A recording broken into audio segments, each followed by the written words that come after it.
Hey guys and girls, Ryan Martin from Revive here. So I'm just up in Liverpool this week, just in case you're wondering when these blue blocking glasses I've got from blueblock.com. They're awesome. But yeah, I was just up here about to shoot some videos tomorrow for my new program, and so got some time to spare this evening, so I thought I'd just see if anyone's got any health questions, and if they have, maybe we can get to answering them. So I'm just going to hang on and see if we can, if anyone's got any questions, we can get to them. I know sometimes people get a lot of inboxes throughout the week and the months asking them to, or asking me questions, asking different things here and there. So just thought I'd open up the mic. Anyone who wants to ask a question, give me a shout and see what I can do. Something I've got asked, the other day, got asked the other day, which is quite funny, is everything vegan healthy? It's a quick one for people watching out there, guys. Everything organic and everything vegan isn't healthy. So you can have vegan food. I mean, vegans can eat bread and they can eat Mars bars. Doesn't mean it's healthy. Things that have aspartame in them and rancid oils doesn't mean they're healthy just because they're not eating meat. And also everything organic. I had something the other day say, Ryan, I've just had this organic cheesecake. I was like, that's good for me, right? I was like, how is it good for you? It's still cheesecake. I'm not saying it isn't a time and a place to eat what you want, but organic cheesecake is still cheesecake. So yeah, just have a little think about yourselves, guys. Everything vegan, everything organic isn't always healthy. But yeah, any questions, guys, fire away and I'll get to them, see if I can answer them for you. Otherwise, if not, then I'll just end the broadcast. It seems to always have an inbox for them. Maybe people are a bit shy. It's like when I do seminars, people are a little bit shy to begin with, and then once someone starts asking a question, then they seem to flood through. But nothing coming through at the moment. No questions. Better not get any inboxes off of any of you guys then, or any emails. I'll give it another few minutes if no one answers. No one asks. Well, here we go. I'm finding I eat a lot of bread in a day. Is there anything else I can eat as a substitute? Yeah, I mean, bread's something that people seem to have a real craving for. And once you actually get over it, once you actually give your body a rest from it so let's say the third day, it's very, very easy to drop out. I used to be someone who used to eat a lot of bread myself. Always ham sandwich and cup of tea, that was me. And I know it can be very hard to get over. So I'd say, yeah, I mean, there's lots of things you can have instead. The thing with bread, obviously, it's wheat, it's gluten, and now it's full of glyphosate, so it's going to be damaging your gut, and it's going to be inflaming you, and it's highly allergenic. Things you can have instead, are you talking about in a sandwich, where you can always wrap meat, wrap your sandwich, or if you're having chicken, for example, different things, you can actually wrap that in lettuce, or lamb, wrap that in lettuce. But carbs aren't the enemy, it's just what carbs win. So you can have things like potatoes, things like organic sweet corn, butternut squash, sweet potato, for example, red potatoes. All of them are absolutely fine. Just depends when and what with and how much you're having. So, yeah, I mean, things with bread, most people eat it because they think it's something quick to have. You can have a smoothie instead, you can have a piece of fruit instead. You can, if you make a salad and take it to work, that's absolutely fine. So usually it's either convenience or just because they want to feel more full. So if you want to feel more full, you can eat more of the good foods. Have some fruit before your main meal. Just add up the good foods. Sometimes we do subtraction by addition. So we subtract all the bad things. So not bad things because it's just food, but a way to subtract foods that are going to cause issues is a way to make sure you have all the good stuff. So today I'm going to have fruit, I'm going to have some greens, I'm going to have this, and this. And so by the time you've eaten all that, sometimes you drop things out, like bread, for example. I stay very, very clear of bread. So I hope that helps. What have I got there? There's a question that was for Gemma. I hope that helps. If it doesn't, let me know and I'll try and get a bit deeper on it for you. What was the other question I just got through there? No, that was from Gemma. I can't stop eating bad food. No, sorry. The bread question was from Jane. I hope that helps. If it doesn't, let me know, I can go through again. I can't stop eating bad food, even when I'm eating good food for 2 months. I was spot on and my body craves food I shouldn't eat. Does it ever stop? Can I stop myself wanting bad food? From Gemma Robson. So, yes, you're human, Gemma. So, stress happens. Lots of different ways to look about this. First of all, we're going to stress.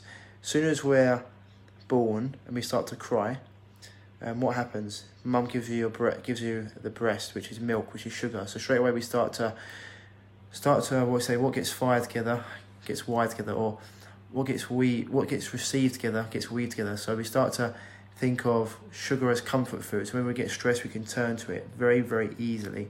Another thing that happens, parasites come out, especially full moon, different parts of the year, and at night. High noon for us. High moon for them, is high noon for us. So they come out and crave, and people crave foods that they don't even want. People can eat a big meal, feel absolutely stuffed, and yet they're still looking for something sweet because these parasites want their food. It's completely normal. It's completely normal. It's completely normal to have those things. And another thing is, you're human, so don't throw the baby out with the bathwater. It's not about what you do every now and again. It's about what you do the majority of the time. If 80 to 85% of the time you're eating good foods, drinking water, getting the right amount of movement, clean air, yada, yada, yada, that's great. A lot of people make one mistake and they go, oh my God, I might as well just stop doing everything, because I had one bar of chocolate. It's like, no, that 1 bar of chocolate, obviously it's not going to be doing you, sometimes it is going to be doing you favours. Every tribe known to man has always had food for the soul.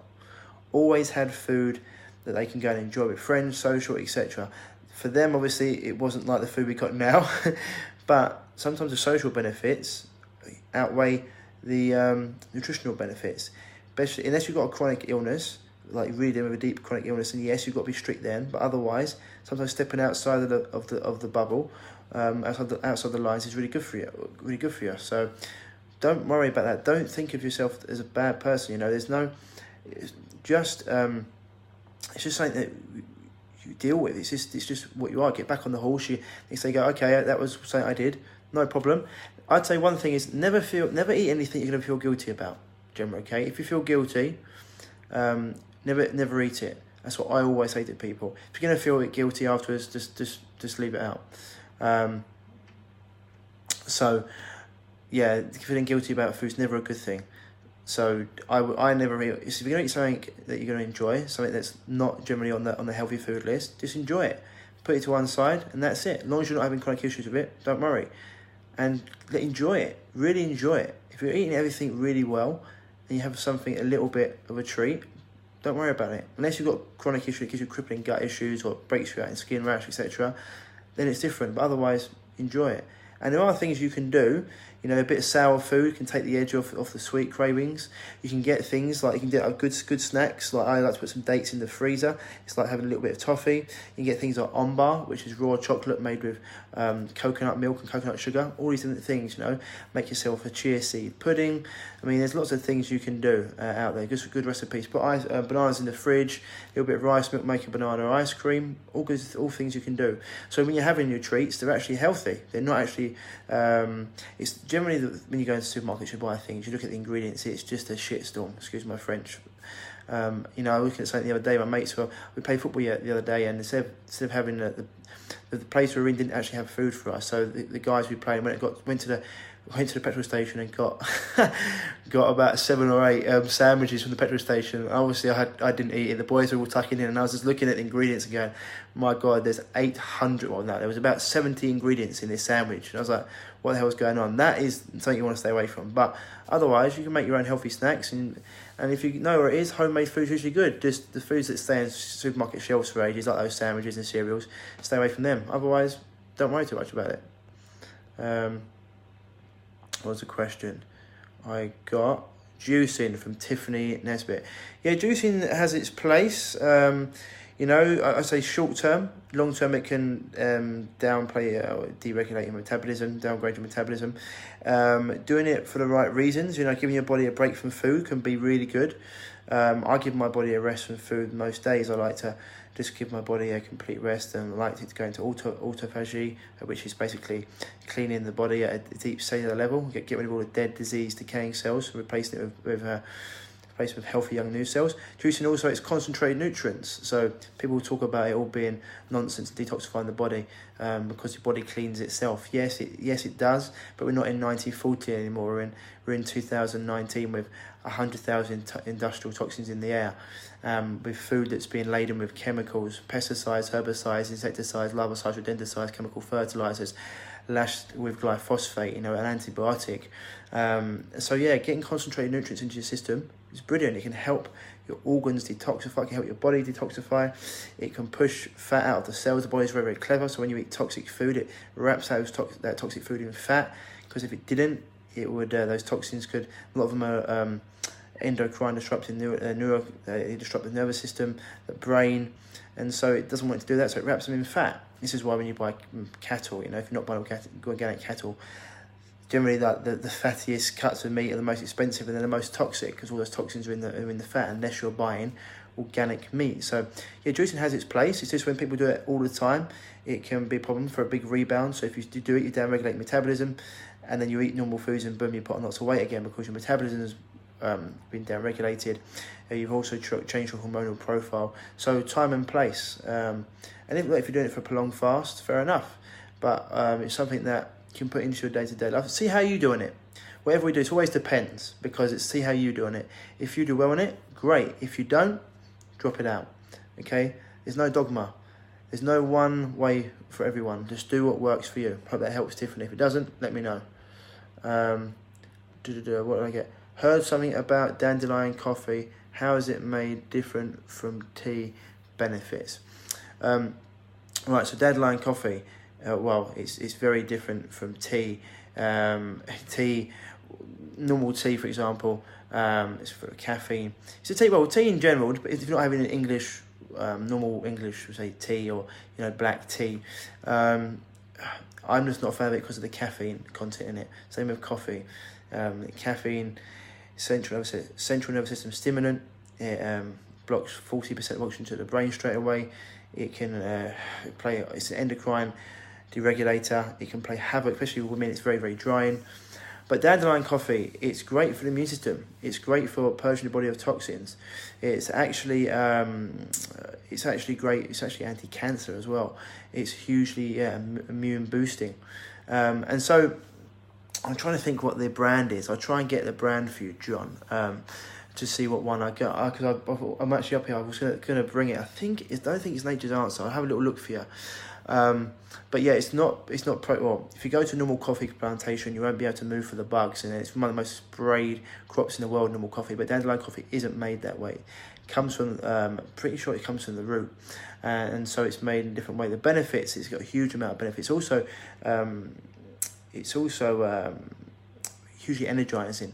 I feel hugely energized off it. It's meant to actually have some nootropic factors as well, I think, but I find hugely energizing, and it also helps purge the liver. I actually had a colonic yesterday in core. I actually had a coffee colonic as well, and the liver stones that come out, and I think that's in part due to the amount of dandelion coffee I've been drinking recently, just helping my liver clean, and the stones that come out were actually phenomenal. So yeah, I hope that helps. I'll try and actually dig that out for you, the brand I use, John, and we'll go a bit deeper into it. I actually have got a really good article on dandelion, because I think, what was it called? The French called it something. I did an in-depth look at it about a year ago. It's really good, I think, for cleaning the urinary tract as well, if I remember right. I'll have a look deeper into that, John, and I'll get back to you, because it is a really, really phenomenal for just your health. And a lot of these things have got just more than one benefit. So yeah, it's good to have. What foods can help regulate hormones, Mary? So, foods that can help regulate hormones. Basically, all foods can help regulate hormones if you're having them at the right times. Look, you've got things like certain tinctures. You can go to homeopaths. There's certain things you can take for your thyroid. When we talk about hormones are. This is the thing. These sort of, I don't like giving these answers, Mary, because people just want to throw throw herbs or throw foods at issues because they hear something. Oh, Ryan, what's turmeric do? Or Ryan, what's it? It's like, yeah, it's great, but it's great used in a holistic approach. When you just use magic bullet approaches, they never work long term. It's the same as just throwing pills at something. They mask symptoms. It's the foods you need to use overall. So it's also everything else you need to be doing. The correct amount of water, the correct amount of movement, the correct amount of sunlight, the correct amount of sleep, rest, introspection, eating food. So I'd say best foods to regulate your hormones are the best foods for you. And you need to do that by going through an elimination diet, Mary, giving your body a nice clean, and then starting to build out a diet that's unique for you. We do that in our program. You know, our programs, we don't, not like other programs where you just give people a diet and say go away. We go through a whole 16-week process where we work on the mind and the body. And throughout that process, we clean the body first, then we teach people how to combine foods, we go into advanced detoxification, we look at metabolic typing, and that is where we start to build out your unique diet. So once we've reset your body, we can then start looking at what food's going to be best for you. And that's the answer, really. I mean, the foods that can reset someone's hormones, obviously there's certain supplements you can take to help with hormones. I mean, things like ashwagandha, which are a I think the name of it now. Oh, it doesn't matter. It doesn't matter now. But certain things you can, whatever it's called, it's helps the body to just whatever it's needed. You know, it just goes to those parts. For some reason, I've just gone mind blank. But yeah, it's the foods that you're going to eat overall. You know, there's certain foods have more benefits, but it's actually eating the foods that work for you and also rotating those foods. Sorry. A bit of a dry throat, so I hope that helps, Mary. If it doesn't, let me know. Been asked excuse me, have a quick drink of this. Somebody's just gone down the wrong hole. Been asked, hi Ryan, Adam Smith, been asked by my doctor to go on Gelzanx for rheumatoid arthritis. I've declined. The side effects scare the bejesus at me. What do you think? Thanks. I think that no one's ever been born deficient in medication. I think rheumatoid arthritis is an inflammatory condition, an autoimmune condition, and once you start living life according to Mother Nature, these issues go. I've got a testimonial page that I can send you, Adam, if you want to look at it, from every single chronic disease. Everyone thinks their issue's unique. Here's a little, in a book I'm writing at the moment, I just want people to know, your illness isn't popular, but your illness isn't unique. The way you heal anything is the way you heal everything. And that's by getting rid of inflammatory foods, allergenic foods, healing, sealing and repopulating the gut, detoxifying the body and letting the body heal. The body has got a unique ability to heal. It is a self-healing entity. You just have to point it in the right direction. And all those drugs are going to do is maybe mask symptoms, but they're going to push the problem deeper, and it's never going to get to the root of the problem. You know, taking drugs for issues is just like, I always say, the analogy I always use is like hitting the oil light or smashing the oil light out in your car when it comes on and thinking you don't need any oil anymore, thinking the problem's gone. Those drugs are doing nothing. You need to look at your diet, you need to look at your lifestyle, you need to increase your hydration, and things will improve. I've seen it time and time again. Everything from gut issues to Alzheimer's, arthritis, chronic fatigue. You know, pills will do nothing. And the funny thing is, yeah, I won't go into that actually. That's a bit too deep for this conversation. But yeah, I think you're correct. But I think you need to look at your diet, your lifestyle, things you can do to bring down your inflammation. Stay away from the energetic foods. Get your gut health right. You know, if your gut health's not right, your overall health's not going to be right, and then move forward. You know, and once you do that, you're going to notice a big difference, Adam. Tiffany, I hope that helps, Adam. If it doesn't, let me know. Tiffany Nesbitt. Does juicing still work if you buy bottled juices like Innocent ones? Innocent, if it's the brand I'm thinking, then, and that might be Naked actually. Innocent, I don't think they're juices, I think they're smoothies. But I'd say if you're going to buy juices, there's a couple of brands that I would recommend. I think Juiceman is one, Andrew Cooper, I think they're organic juices.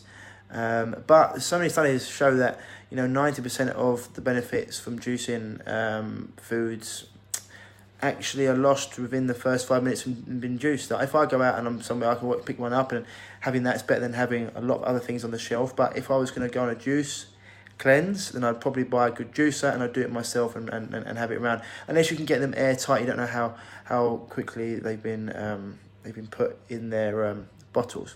So yes, you can just use high quality ones. Juiceman's one. Try to think of the other one. I mean, Jason Vale's the other one, is a Juice Master. I don't know if he's got any out. But yeah, look into the quality of them, Tiffany. I always like to use things like my greens drinks, like Living Fuel, for example. Living Fuel is the most nutritionally complete product on the market by none. 2 scoops of it is the equivalent of $260 worth of organic produce.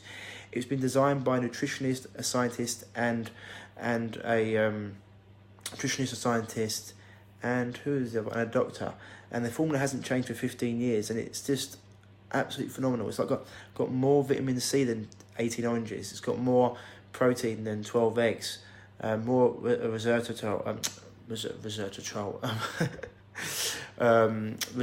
than I think it's like 3 glasses of wine. It's got millions of things like on it. So, and also they're quick, they're easy to use, and you know, juicing can just become time consuming and expensive. So there's some great green juices out there as well. Like Organics have got some great ones out there on the site. I think they've got 77 different fruits and vegetables in there. It's absolutely phenomenal. So give that a go if that might be easier for you.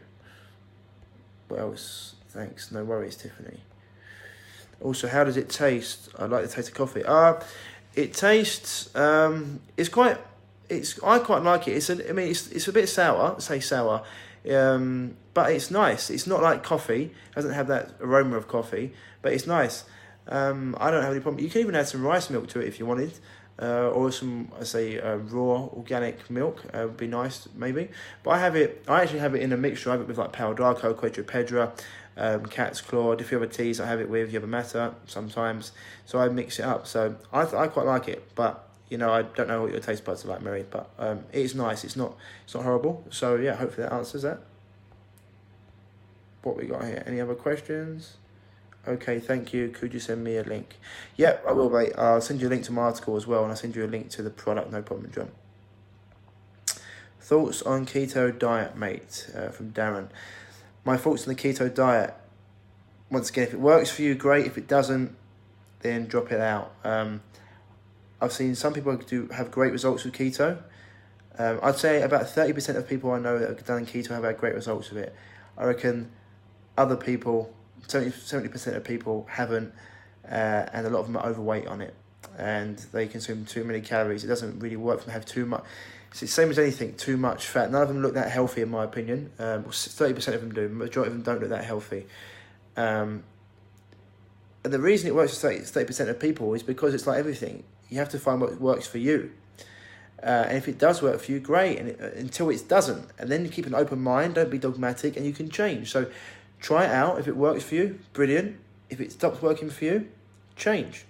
Your body is going to adapt to your different stresses, where you are in the world, what you're eating, your environment, your movement, your exercise, your sunlight, your water you're drinking. It's going to change all the time. So try it. If it works, great. If it doesn't, then drop it out. I mean, having high quality fats in your diet is great. Obviously for everything from just heart health all the way to brain health, you know, for your cardiovascular system. It's great for your sex drive, your hormones, your cholesterol. I mean, although dietary cholesterol doesn't actually affect, it's nothing to do with your blood cholesterol, but it's just great for your body anyway. Every single sex hormone precursor is made from cholesterol, which is key, but having it's really good for lots of different functions. But some people go over the top. When you go over the top, like anything, too much of anything is bad for you. So yeah, try it out. If it works, great. If it doesn't, then switch it up. Hope that helps. Any other questions we got?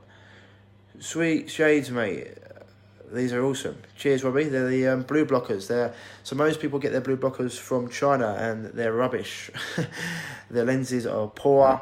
The frames are terrible. These are from my guy Andy Mampf. He's out in Australia, but he's English. These are all from an Australian opticians. They're top quality. That's why these are about £80 and others are like 30.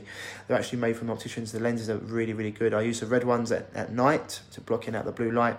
And then I use just the blue light blocking ones in the daytime when I'm on the computer, because If you're outside, it's fine. The blue light's all within the spectrum. All the other light spectrums are all equal. But if you're looking at the blue light from your computer, it's the artificial blue light. It spikes, and it can cause a degeneration of the iris and other parts of the eye. So I'm wearing them in the daytime now when I'm on the computer, and unfortunately I'm on the computer quite a bit. So something we're doing as well is try to stare away into space a lot and fix on something that's far away. So I hope that helps. But you can find them if you go on Blue Blocks, www.bluebox.com. Have a look there. You can get them sent to you and put the code in Revive, and you get 10% off, my man. So that'll help. It's good for you, especially with rugby play. You know, at night you want to recover. You want to keep your body in its circadian rhythm. The blue light at night it's affecting people's hormones, endocrine systems. You know, people are not sleeping because of it. It's causing extra weight gain, been linked to so many cancers. I'm going to try and get Dr. Jack Cruz on the podcast. It's been linked with so many it's so carcinogenic, been linked to cancers. It also affects your mitochondria. It's causing women, like girls, to have their periods at 8 years old in some countries because their body thinks it's living biologically 2 times as much as it is chronologically, you know, so it's living like 2 years every 1 year. So yeah, get on the blue blockers, my man, if you can. Hello, Amarija, how are you? Good? No worries, Adam. It keeps freezing on me. Can't wait for your next one. You're going to be massive. Great advice. Thank you, Tiffany. That's very kind of you. Any other questions? Robbie, how many days would you have to go no sugar, no carbs to beat candida overgrowth in the gut? Ooh, that all depends on you and your internal terrain, but also those bugs, their Mother Nature's decomposes. They've been around for millions of years, and they'll be around a lot longer than us. And I'd say a month, at least a month, if not 3. It's not even just no sugar, that you're always going to have candida. It's not about not having candida. It's about it living with you rather than overtaking you, and you living with it. So you being in control. So you can probably do it within a month. The more research we do into it, and talking to Dr. Jacobs the other day, having candida is not a bad thing anyway. It is when it becomes an overgrowth. Then you have issues. Same with any parasite. Any parasite that tries to infiltrate you and take over. 90 to 95% of the world population have got a parasitic and fungal infection they don't know about. And so these things can infiltrate your nervous system. They can make you crave foods you don't want. They can impair your sleep. They can impair your gut, give you skin issues, brain fog, everything.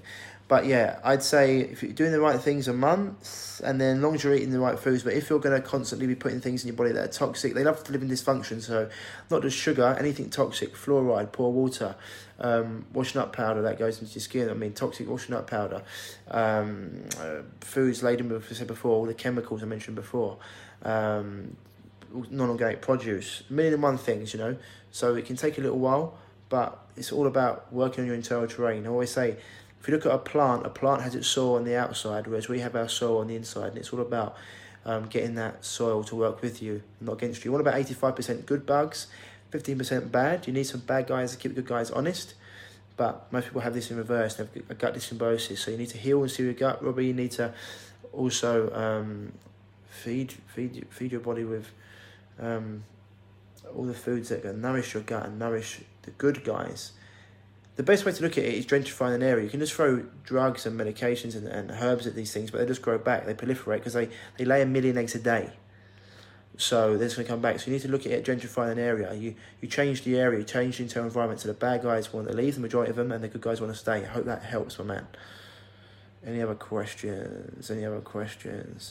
Intermittent fasting has become quite the trend.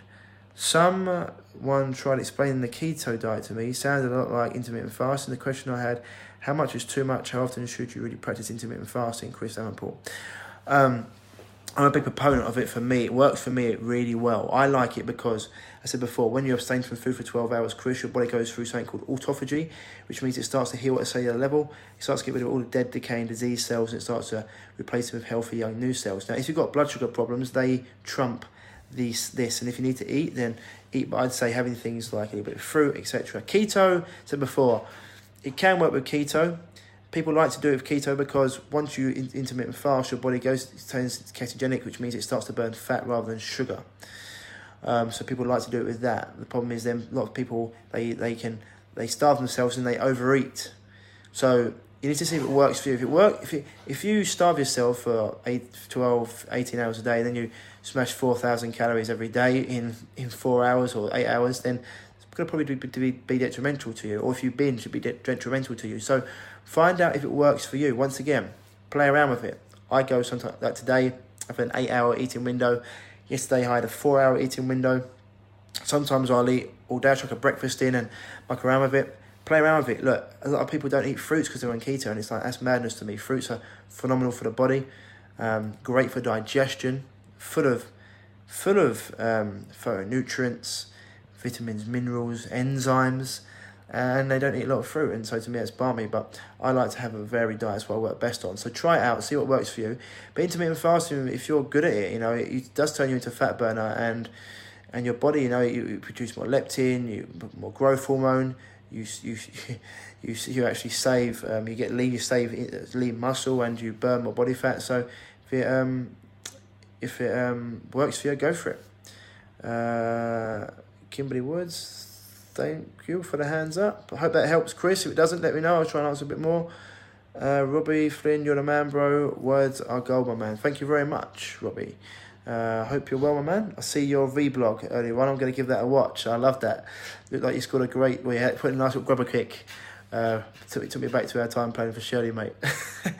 Awesome grubber kick for the try. Otherwise, anyone got any other questions? Otherwise, I will end it here. Let me know other questions. Otherwise, see, Gruff Parsons is watching. Hey, Gruff, how are things? Ryan Martin. Hi, Ryan. I've got another Ryan Martin on there. Thought there's only one Ryan Martin. But okay, there's another one. Who is this? No idea. Hey, Ryan. Hope you're well. Any other questions? No. Excellent. No worries, my man. Give it a go. See how it works out for you. Otherwise, I'm going to end this broadcast here. Unless Josie Judge wants to ask me a question. No. Ash Parker's watching from Japan, the main man. Got them all on tonight. Got Robbie and another Ash Parker, a rugby legend. No questions. If not, answered quite a lot there. If not, then I'm going to say, see you later, people. No. Okay. Give it another 10, 20 seconds, and then I'll call it a night. Any other questions, let me know. Otherwise, I'll see you later. Right, guys. Yep, cool. Nothing else coming through. I'll see you there. As always, stay happy, stay healthy, and if you haven't got your blue blocking glasses, go to www.blublox.com. Get them. They're going to really help your sleep and every other aspect of your health. Put in the code REVIVE and you get 10% off. All right, guys and girls, otherwise, stay happy, stay healthy, and I'll speak to you soon. Lots of love. Bye-bye.